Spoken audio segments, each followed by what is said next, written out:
Coming up next, ladies and gentlemen, it's the 13th season premiere of the Pro Wrestling Report Primetime. A lot in store for you tonight, including discussion on last week, Be the Booker, Fan of the Week, Top 5, 10 Best, and more. Coming up right now on the Pro Wrestling Report Primetime, Season 13.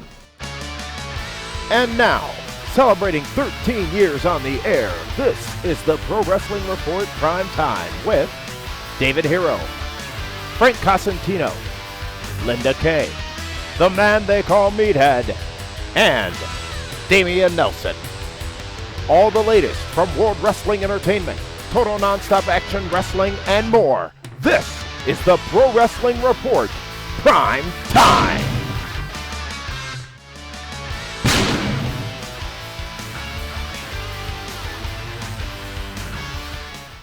Well, David Hero, it is time for our top story of the week, and it is courtesy of an interview that Eric Bischoff did on the Monday Night Mayhem radio show. Just last week, he had some interesting things to say about TNA Wrestling and a big mistake that they made that has now been publicly admitted.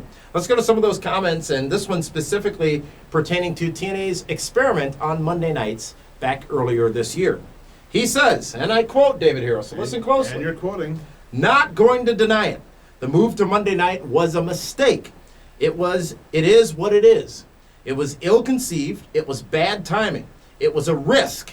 And it was a risk that didn't pan out. I've taken plenty of risks that didn't work out, and I've taken some risks that have. Vince McMahon has taken some risks that worked and taken plenty of risks that haven't.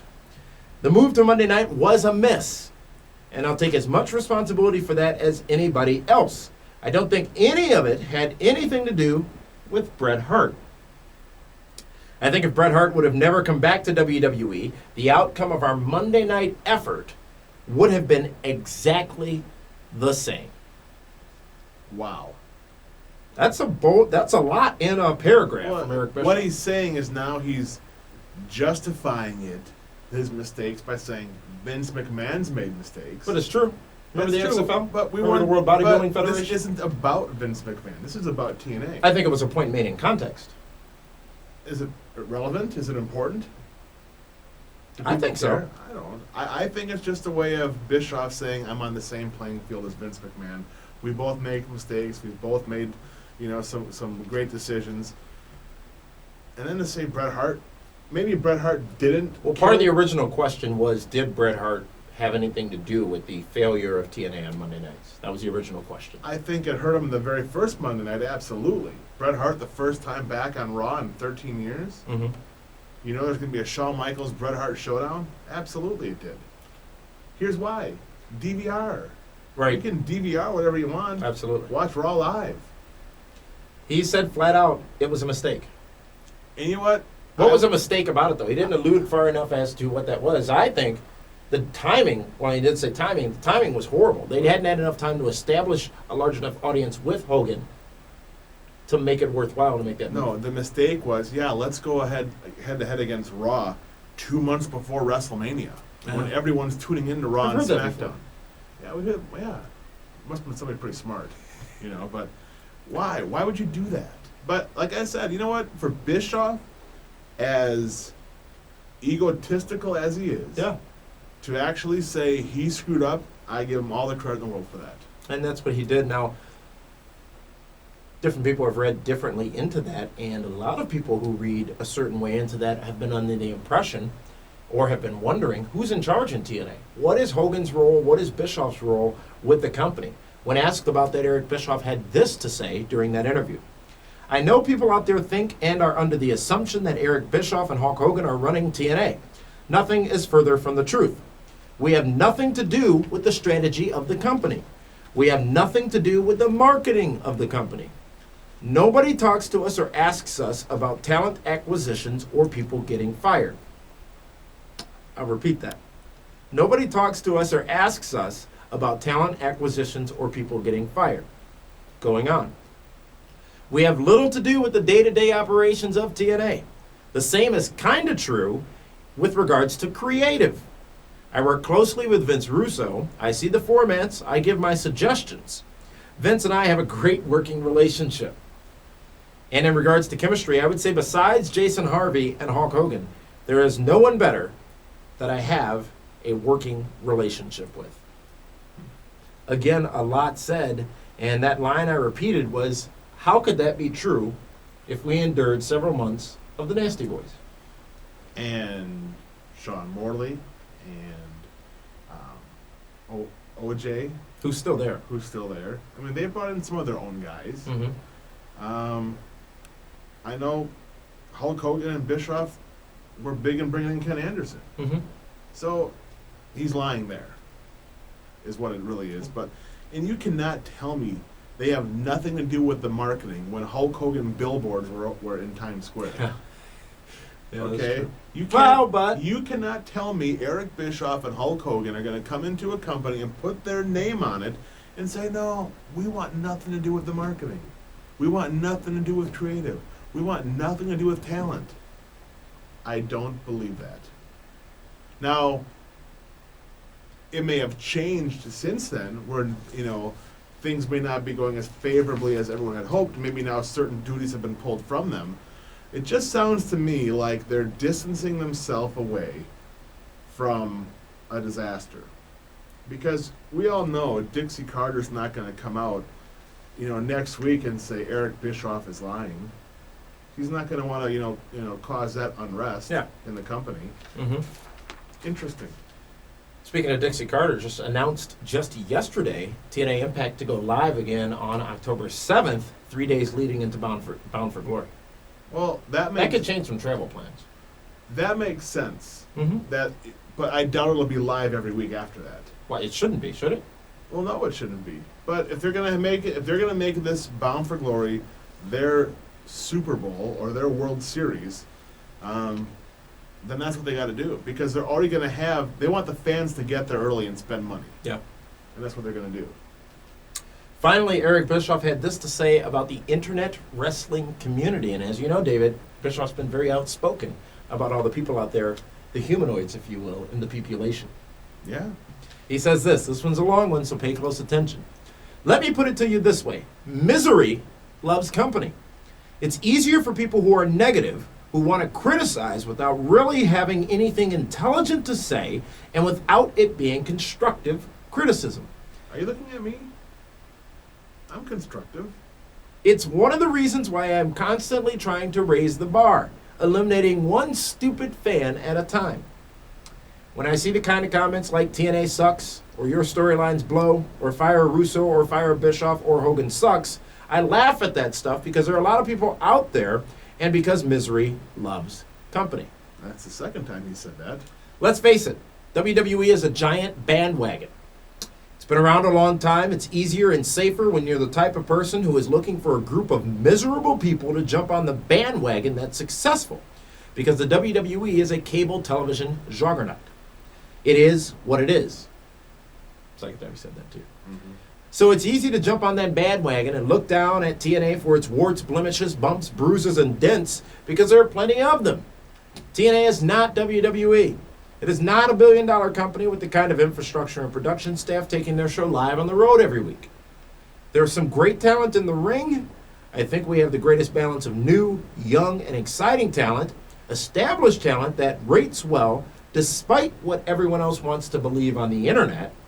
If you're objective and you're a real wrestling fan, you're going to have comments. And while you may not like certain things that are happening in TNA, you'll find plenty of things to like. I can't believe he just said there's lots of warts, blemishes, bumps, bruises, and dents in his company. Mm-hmm. Who's he talking about? Why can't you just say imperfections? Yeah.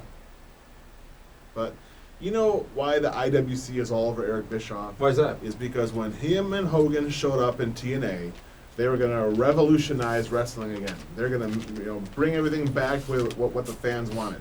Promises, promises, promises. And with no disrespect to any of the following, the Nasty Boys, Val Venus, Orlando Jordan, the people that they brought in is not what the fans wanted to see. They wanted to see... Doesn't that show a disconnection with today's wrestling fan on their part? It shows arrogance. It says, hey, kind of like Vinnie Mac, he's going to do whatever he wants to do. Yeah. And those little failures along the road for Vince McMahon are not as glaring as the huge ones in TNA. Not at all. And I will give Bischoff credit. He puts himself out there. He answers the tough question.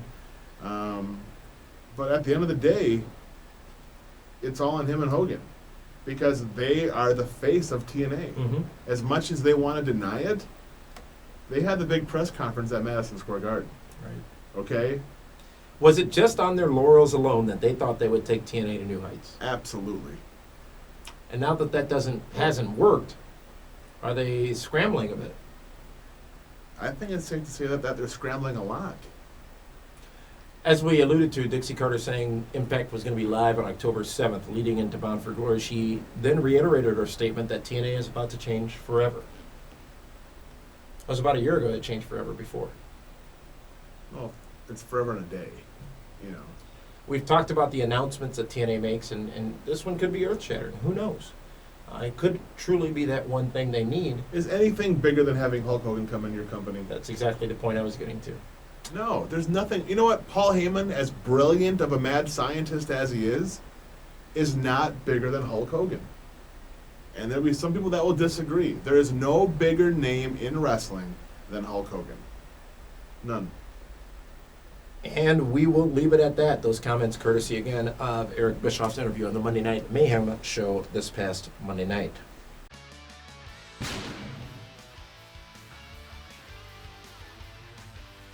This email comes from the technician. He says, I just wanted to say that I've been a pro wrestling fan for over 33 years, and I can truly say that the WWE divas are starting to catch my attention. Alicia Fox's in-ring performances and bumps are incredible, and Lay Cool's incredible promos recently as well. Lay Cool does the beautiful people better than the beautiful people, and I feel the divas are finally starting to hold their weight. As the old saying goes, behind every good man, you will find a great woman. Use your women's division to help build your company. Gentlemen, your thoughts. You know, it's never a bad day when Linda Kay is around. It's fantastic. And the last line, behind every man is a good man is a great woman. Linda's behind the screen here. Is she? Yeah. What's she doing? Being a great woman. She's tremendous. The divas, the knockouts, you know, Lay Cool being better than the beautiful people is what the technician says. Alicia Fox being very impressive. Are you sure you don't go by the name of the technician? No, not at all. I'm the opinionist. Should divas be more spotlighted on WWE programming and TNA programming for that matter? The reuniting of the beautiful people last week on Impact was the highest rated segment of the show. They should be, but they won't be. Because, you know, they work just as hard as the guys do. Mm-hmm. But let's face it, the wrestling fans, mostly men, yeah, they want to see the divas and the knockouts, but just in small doses. Because they still want to see the wrestling. But you can't go wrong with Alicia Fox. Not even on NXT Season 3? She's a pro, you know. You know what? Her rookie is going to win. I'm saying it right now. There's no one better to coach her. Is that hot news? That is hot news. Alicia Fox is going to be the champion. Thank you for that email, gentleman by the name of the technician. Speaking of hot news, let's take it now to the news desk with hot news with Frank Cosentino.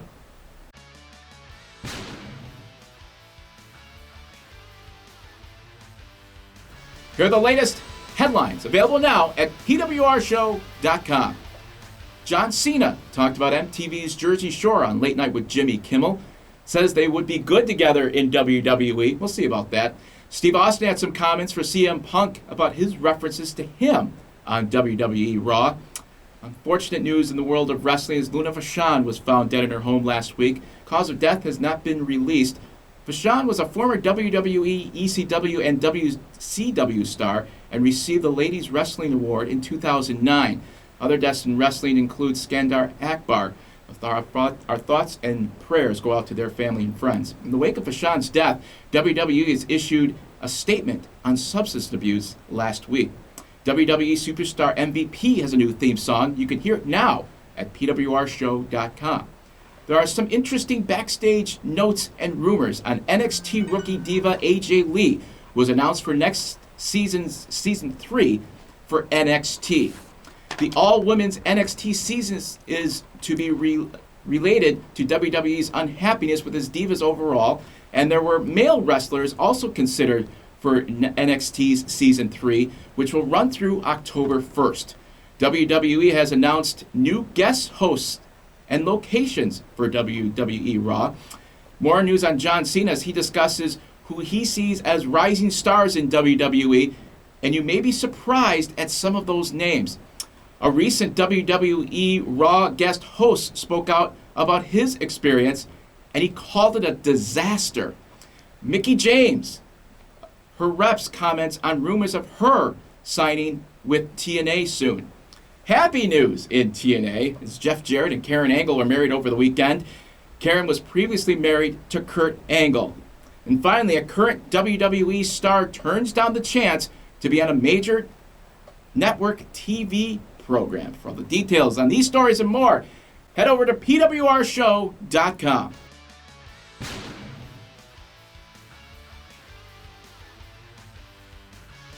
This email comes from James from New Jersey.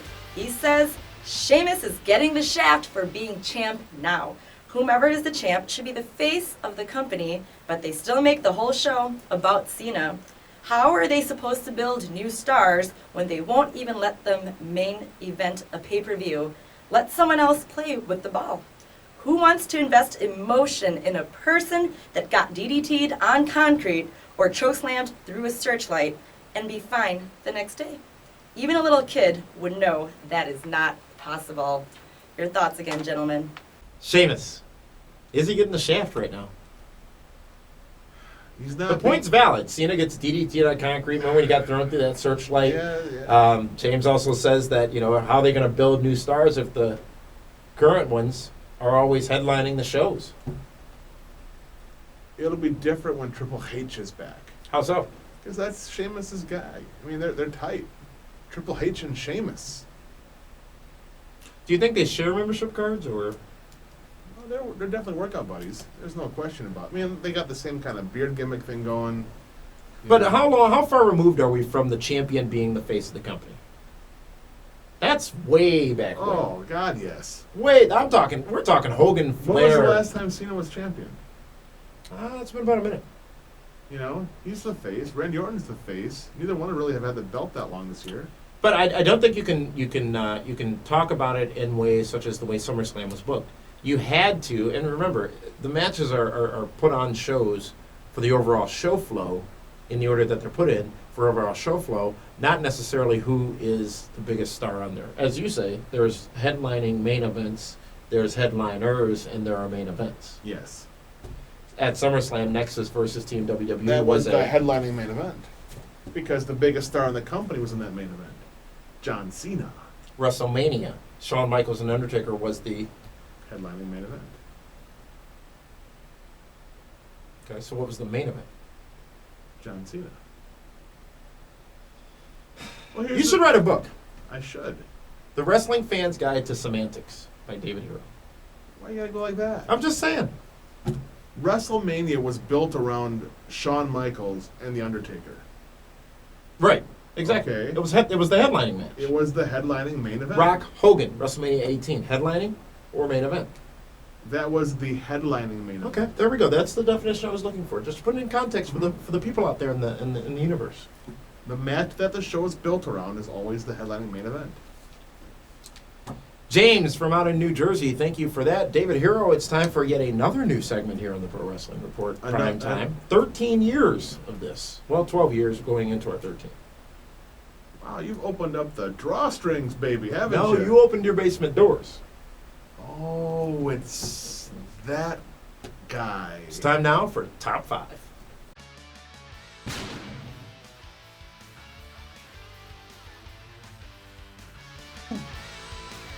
Hi. You know me as the man they call Meathead, and I'm about to bring you this week's Top 5. Number 5, and the man they call Meathead's Top 5, redundant, I know, Number 5 is Aloysius. What is this woman's name? All I know is the woman is 6'9", and all of her business was hanging onto the top of her shirt. I like her already. Won't be watching, but I can't wait for her business to fall out. Then I'll check it out on YouTube or something like that. Number 4 in the top 5 this week on the Pro Wrestling Report is, we're going to give it up to the tag team spot of Beer Money from TNA. Week after week after week, Beer Money are good. They are, a matter of fact, the best in the world at what they do. And speaking of the best in the world and what they do, I only have a few more chances to say number 3's name, and that's Chris Jericho, the best in the world at what he does. Because Chris isn't long for the wrestling business. He's going to be moving on and doing his other stuff. Number 2 in this week's top 5 will be Kaval, the winner of NXT. And number 1 is the rest of Season 2 of NXT for putting the ultimate beat down. Now, unfortunately, Titus O'Neil, you really might need to go back to school, maybe a little FCW, and learn how to, function in the ring, because that looked awful. So, recap. 5, the Czech, 6'9" with the big things. Number 4, tag team, Beer Money from TNA. Number 3, Chris Jericho. Number 2, Kaval, the winner of Season 2. And number 1, the rest of NXT from Season 2 for the amazing beatdown that they put on. That was the week's top 5. We'll see you again next week.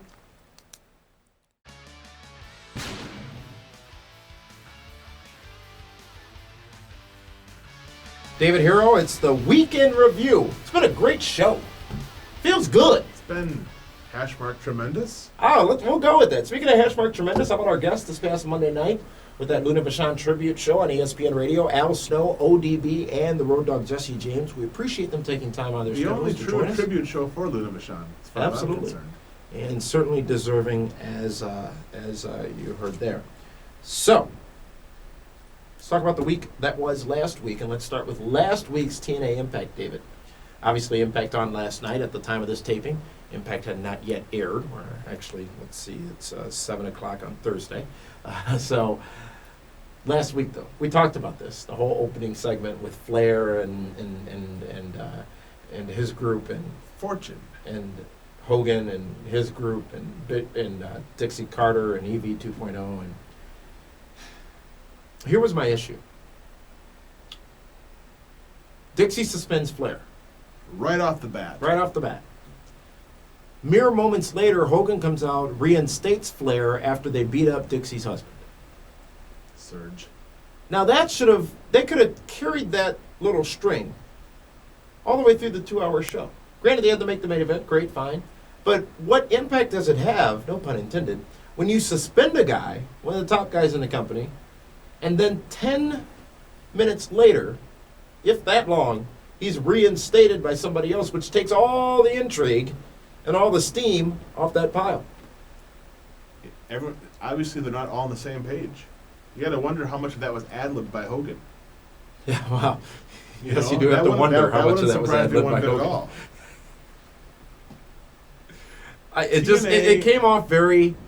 It was like, oh, okay, cool. It was like watching the show on DVR. Yeah. Everything happened within 3 minutes. It was just, it's like they could carry this and make this a building storyline throughout the show because people cared more about that than the 4-on-4 main event. Well, let's also keep in mind, to be fair to TNA, that segment when Hogan came to the ring with Team Hogan was Ken Anderson was delayed.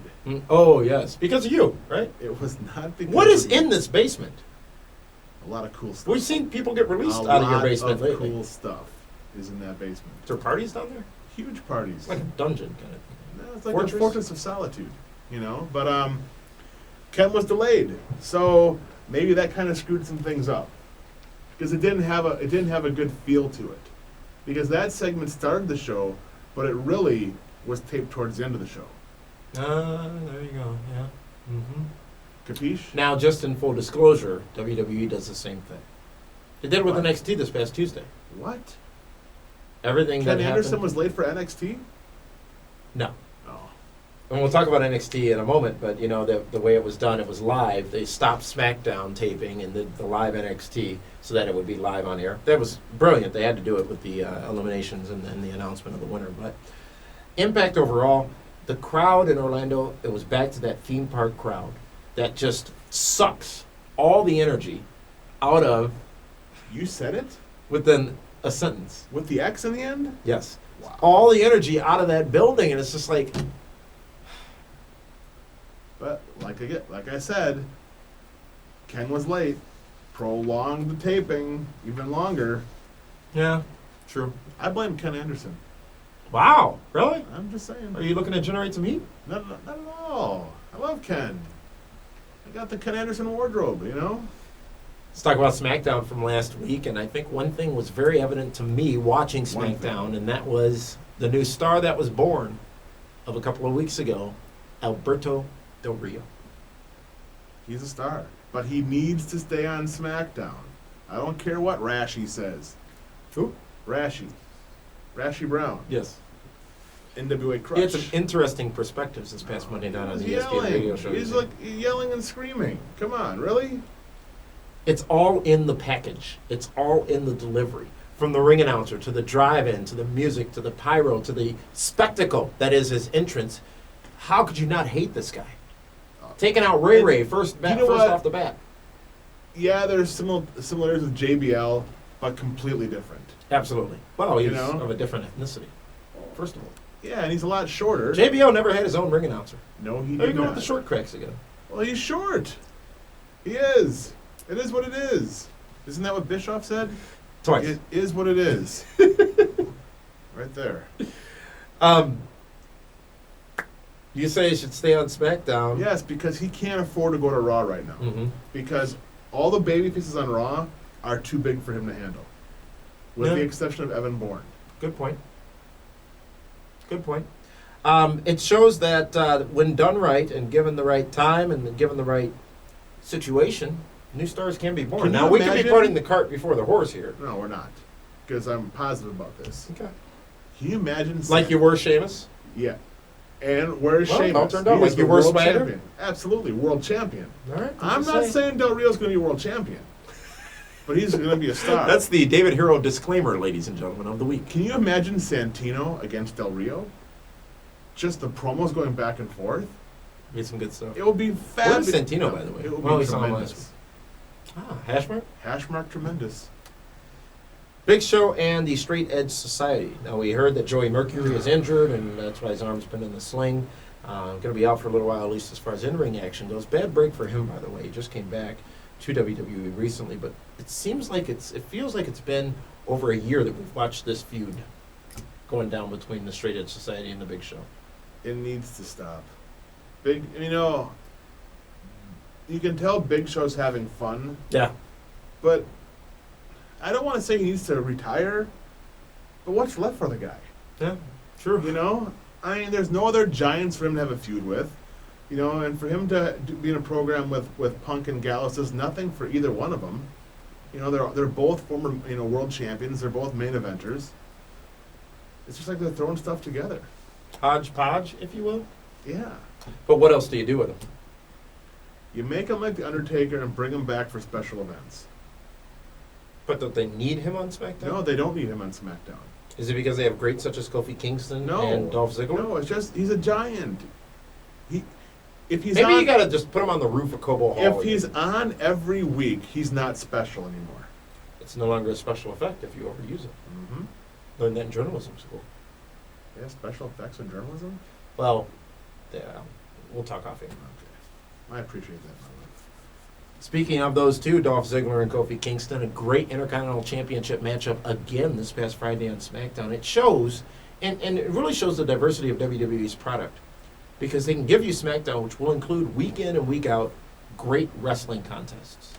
And then they give you Raw, which we'll talk about a little bit more, where you're lucky to get a match that goes longer than 7 minutes. Mm-hmm. I think Ziggler and Kingston went maybe 15, 20 minutes or so, which is just so rare in this world and what our wrestling fans have been accustomed to. It's a refreshing thing to see, and two great performers. And I continue to be amazed by the athleticism of Kofi Kingston and amazed by the bumpicism of Dolph Ziggler. I just made that up. Okay. Both are, they're not rookies. They've been around for a little while. They can both work. They're in great shape. The fans love one guy and hate the next. It's a perfect dynamic in the ring. And they should get 10, 15, 20 minutes to put on a show. The problem is on Raw, there's no time for that. There can be. No, there cannot be. Because you have too many guys that are fighting for TV time. I mean, really, when you think of SmackDown, with the exception of Undertaker, who are the top 3 guys you think of? Rey Mysterio. Okay. Kane.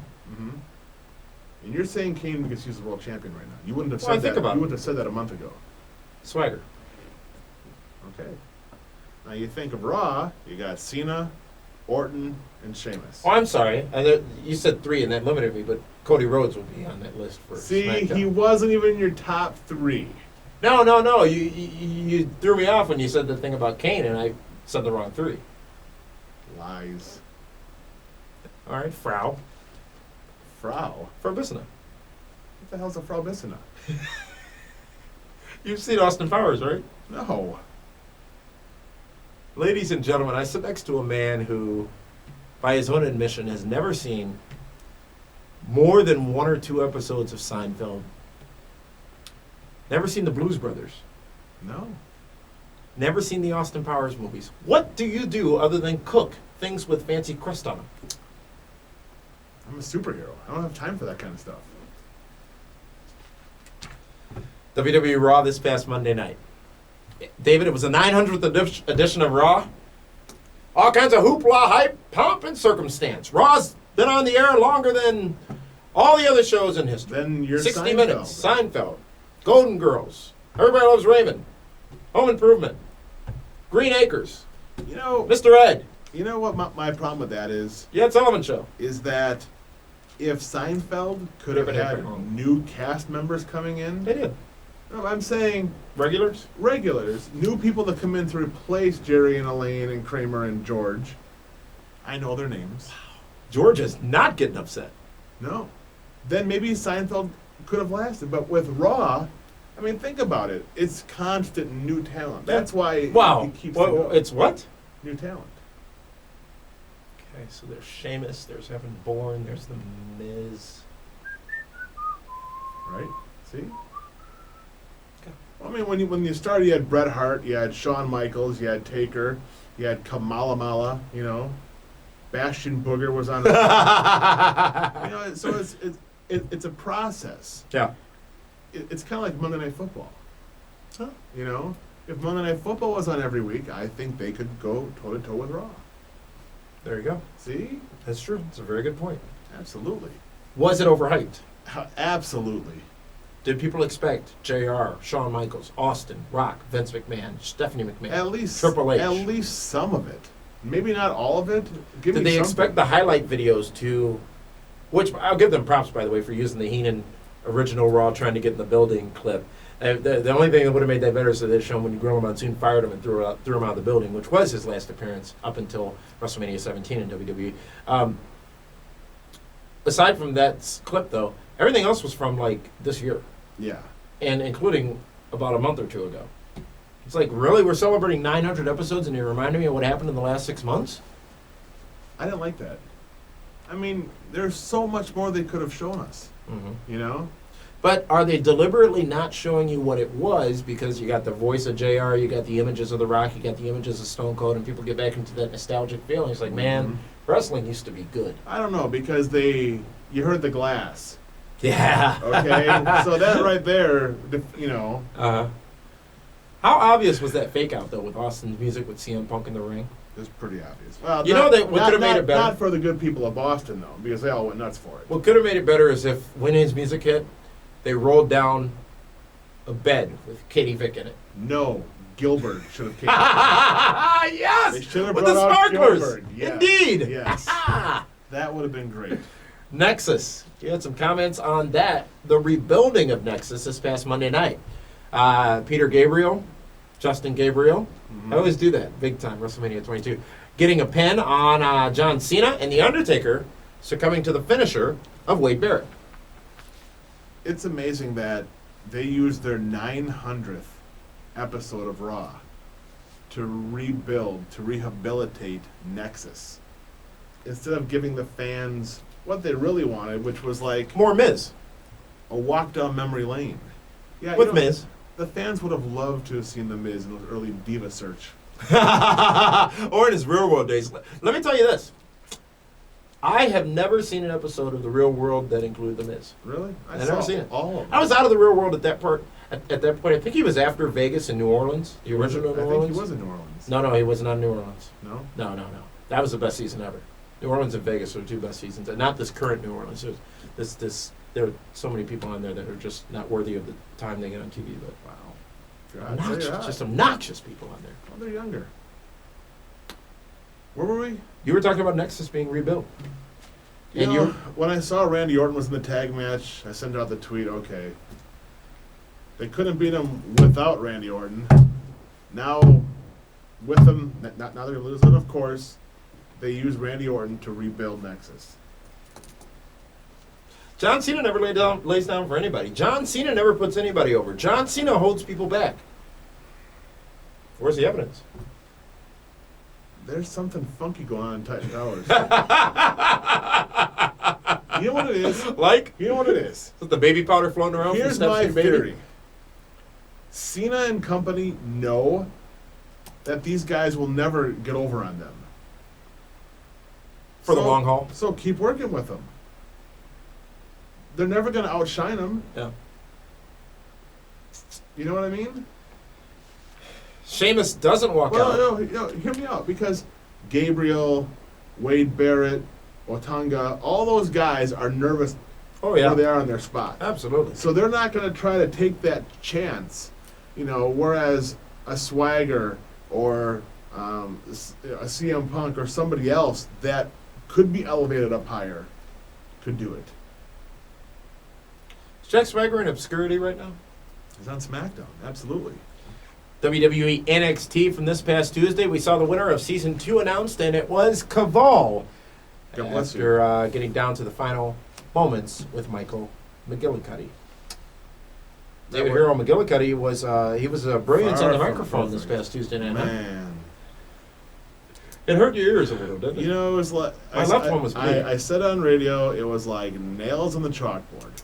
Like the one we're going to use later when you book Yes. TNA's That's a No Surrender? whiteboard. Is that what it's called? Yeah. Okay. We learned this down at WrestleMania, that Ziggler's theme music was originally meant for Michael McGillicuddy. Mm-hmm. But the problem is that Michael McGillicuddy can't talk. So they gave it to Ziggler instead. Do you see an arrogance, as I do, in Michael McGillicuddy? He's He's sense of trying entitlement? too hard to channel his father. He really, When has that ever worked, being the son of, aside from the Von Erichs? Shane. Aside from Shane, aside from the Von Erichs. Didn't work with Dustin Rhodes. It was cool at first. Didn't work with Cody Rhodes. Is not working with Ted DiBiase. You know what? Husky Harris has a shot at it. Oh, wait. Randy Orton. See, yeah, but he didn't come in as the son of Cowboy Bob. Yeah, he did. No, he came in with that whole gimmick with the arm and the Randy News Network and JR. He was JR's boy. Oh, okay. Yeah, you're right. 97%. You're right. So Cody is the failure of all the kids. WWE NXT Season 3 will feature all divas. And here are some of the coaches, or some of the pros, rather. Vicky Guerrero, Goldust, and the Bella Twins. Yeah. Anyone that thought NXT was legitimate, with the exception of Goldust, of the ones you mentioned, no way. Not at all. What is Vicky Guerrero going to teach a 6'9" Amazon? Seriously. The Bella Twins, they're beautiful. I love them. They're fabulous. When was the last time they had a match? Right. That lasted more than 5 minutes. Mm-hmm. I think it's great that Foxy's going to be a pro, Alicia Fox. But where's Gail Kim? Where's Jillian? Where's Melina? Where's Natalie Neidhart? Yeah. You know? Yeah. Those are the true pros that could teach those girls. I mean, look what Gail Kim has done for Alicia Fox. Made her a world champion. It's a couple of weeks because NXT ends its current run on Sci-Fi on October 1st. SmackDown moves over later that week. And we find out on Monday Night's Raw that they were uniting the Women's and Divas Championships. Mm-hmm. And we talked about that on this past Monday's ESPN radio show about what that might mean for the future. So you bring all these new divas in. You got all these divas. All these people wanting to be divas. In theory, I would say that given the current way things are going, the winners of NXT Season 3 are going to headline Extreme Rules. The Divas will headline Extreme Well, Season Rules? 1 headlined SummerSlam, all the losers. Yeah. Season 2 will probably headline, let's say, Royal Rumble, WrestleMania. Got to have somewhere for the divas. But what sense does it make you're bringing in all these new ladies to chase after one title? I never When you've thought of currently that. got two. I never thought of I'm that. just saying. Damian Nelson, that may be one of the most brilliant things you said all night. I swear to God, I didn't even think of that. They should keep both titles. 10 new divas? It's going to be one hell of a catalog, or calendar.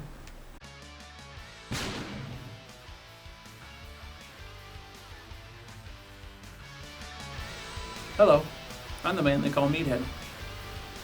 The air is a lot cleaner right now here in the PWR studios than recent air that I've breathed in, but I'm going to be setting up a new segment. I've kind of, we've had a lot of feedback from our 10 bests and, top 10s, and, I felt like commandeering this category. It's all mine now. I'm the man they call Meathead, and what I'm going to do for the next infinity, every week I'm going to give you a piece of my 10 best from either WCW, ECW, WWF, WWE, attitude moments, all sorts, TNA moments, all sorts of 10 bests.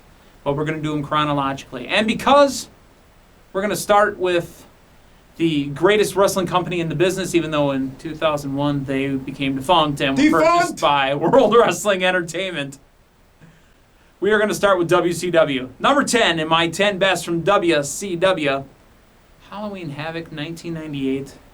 A young Chris Jericho with the, whatever hair he had going on here, the hair fountain on the top of his head, was killing everybody in the Cruiserweight division.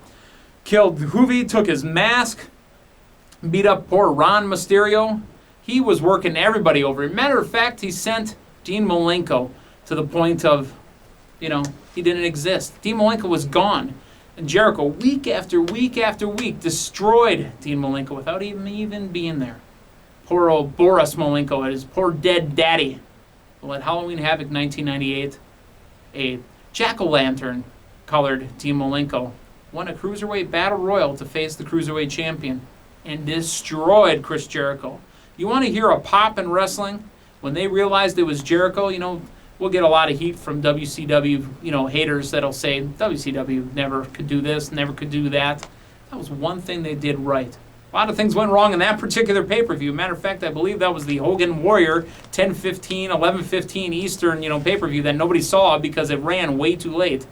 But number 10 on the WCW 10 best moments. Malenko, Jericho, Halloween Havoc 1998. The return, a Stinko Malenko, Dean Malenko.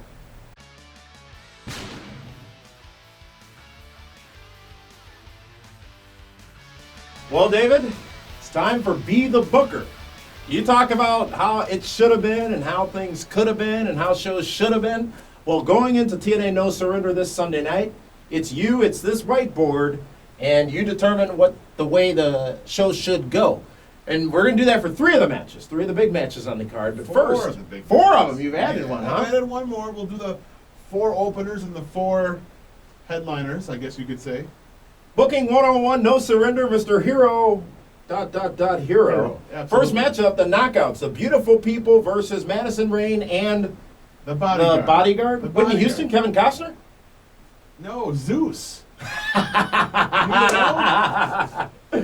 No, this match here has gotten a lot of good TV time. They've built it up quite a bit. Here's the thing, though. Here's the thing. It's not the bodyguard. Okay? Anyone that knows. Wait a minute. Are you spoiling? No, I'm just saying. If I'm booking, right? All right. I'm saying it's going to be Tara. All right. So, why would you build up the bodyguard as Tara to have the beautiful people come in and beat them? The reunited beautiful people. Right. You don't want to give them everything too soon. Otherwise, that defeats the purpose of bringing her back. So they got to win. Absolutely. Winners? Now, this is TNA No Surrender. Yes. I'm just saying. No surrender. Unless, one more thing. This here is EPO. Entertainment purposes only. Of course it is. Of course it would be. Of course. So I like Reign and Tara to defeat the beautiful people. Screw job, whatever it takes, just to give them more steam to go into Bound for Glory for the big rematch. So your pick, Reign and Tara. I'm going to have to You agree? go with that. Yeah. Fantastic. This one's kind of catchy. X Division title match Douglas Williams is the champion. Against So it's what we'll Sabu. see there, you know. against Sabu. He's homicidal. He's suicidal. He's genocidal. He's gonna win. Really? Sabu, the new X Division champion for EV2. Absolutely. Here's why. We're building for Bound for Glory. This is kind of like the No Way Out pay-per-view, where The road bump to WrestleMania? it's the road bump. You want to get as much heat on Douglas Williams, Uh-huh. okay? Because if they're truly going to make the TNA stars beat EV2 and make it mean something, it all has to happen at Bound for Glory. And Douglas Williams, a part of Ric Flair's fortune. Yes. So that keeps the whole fortune EV2 thing going. As Absolutely. we'll see again on the I next match. love Sabu to win Sunday night. Disagree. And the new champion. I'm going to go with Douglas Williams. Okay, but here, if Douglas Williams wins, it's a big cog taken out of EV2. Okay, do you remember what happened with Fortune last time they were on pay-per-view when they didn't give it away to ECW? But this is how I'm booking it. Oh, I forget. Sorry, Right? sorry.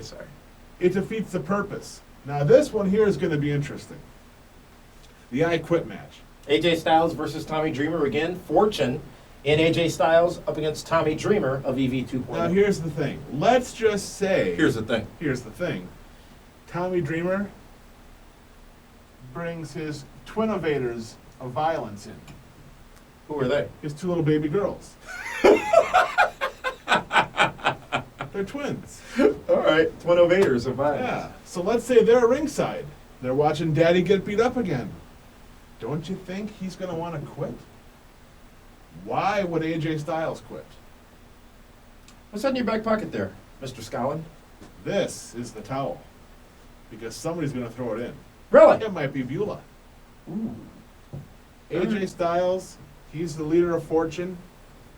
He goes over because he quits. High off the heels of last month's hardcore Justice pay-per-view, you think Tommy Dreamer takes that far step back? Tommy Dreamer should have booked himself to win over Raven because he's not going to win at No Surrender. To me, again, I'm going to continue going with Fortune. I'm going to go with AJ Styles. You better not be jinxing me here on this. I'm just saying. I picked the same here. Different. This is the no-brainer. Falls Count Anywhere, Abyss versus Rhino. Yeah. Thanks, pal. To be honest, there's no way Abyss loses this match. No way? No way. No chance in hell?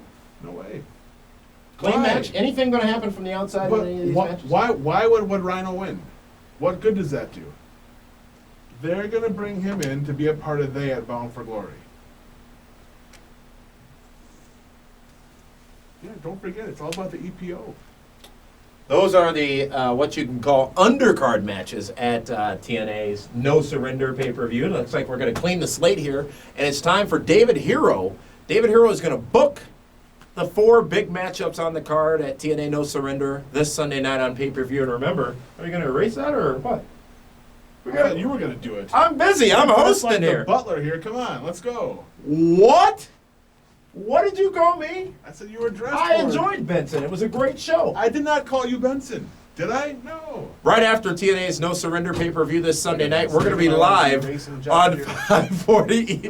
No, not even on 540 ESPN. We're going to be live on PWRshow.com. A special post-show of TNA No This was not Surrender, in the contract. 11 Eastern, 10 Central at PWRshow.com. Be sure to tune in. Now, David, next up, one of the 4 matches you're going to rebook and show us the way here on your big board here. Well, one of the matches I really like is the Motor City Machine Guns Okay? against London Brawling. Which includes Magnus and Desmond Wolf. And I think if they're smart with this, not saying they win the titles, I'm saying they beat the Machine Guns old-fashioned horseman style. Brain busters. Just beat them up, beat them up, beat them up, beat them up. Maybe it's a count-out victory or something like that. But to be honest, I don't care who wins this match as long as these guys leave strong, like they have a chance to beat them down the road. No real risk here. They're strong. They're elevated, especially Yeah. after that best-of-5 series with Beer Money. They're the champs. Here, you're building. Just like the You situation have you to talked about build. earlier with the Bodyguard against the Beautiful People. You would gotta book them to win this match. Have them be strong, have them cheat to win, whatever it is. Not saying they have to be the champs, but maybe somehow they get the Machine Guns disqualified. All right. This is going to be a great tag team. Absolutely. They got a great Why look. so long? Why did it take so long to put them together? Desmond Wolf's been sort of on the outskirts for a while. Because Magnus they went out wanted- to grow a beard. They had nothing. They kind of remind me of the New Age Outlaws. 2 singles guys that were sputtering, Yeah. put them together, and that's magic right there. Do you believe in magic? Sometimes. All right. Well, Motor City Machine Guns, the tag team championships on the line up against the new team of London Brawling. Booking 101. What's next? David Hero coming this Well- Sunday at TNA No Surrender. If you were booking the matches, Well, that's Double J, Jeff Jarrett. that's JEFF, JARRE, Yes, and he's working a handicap match against Kevin Nash because he makes a lot of money and Sting. Now, if I'm booking this match, these 2 guys here bump him around the ring like he's a pinball. Okay? Sting and Nash bumping around Double J. Just throw him around, toss him around, going for the pin, picking him up. As much as they're going to want to be the heels in this match, they're still going to be cheered, okay? Because it's going to be Sting coming out in the red face paint and Nash. Mhm. That's just how it's going to happen. Seemingly an alliance between the two. That's Wolfpack. Remember? Doom, doom, doom, doom. So, here's what's going to happen. The lights are going to go out. The lights are going to come back on. And Nash will be unconscious, and so is Sting. And Jeff Jarrett's going to pin one of the 2. Who did it? They. Jeff Jarrett will overcome the odds and beat 2 of the biggest names in wrestling. Where's the end game, though? Where do we, if you will, Well, here's what's tricky. go? Is this guy right here? His contract is up 2 days after Bound for Glory.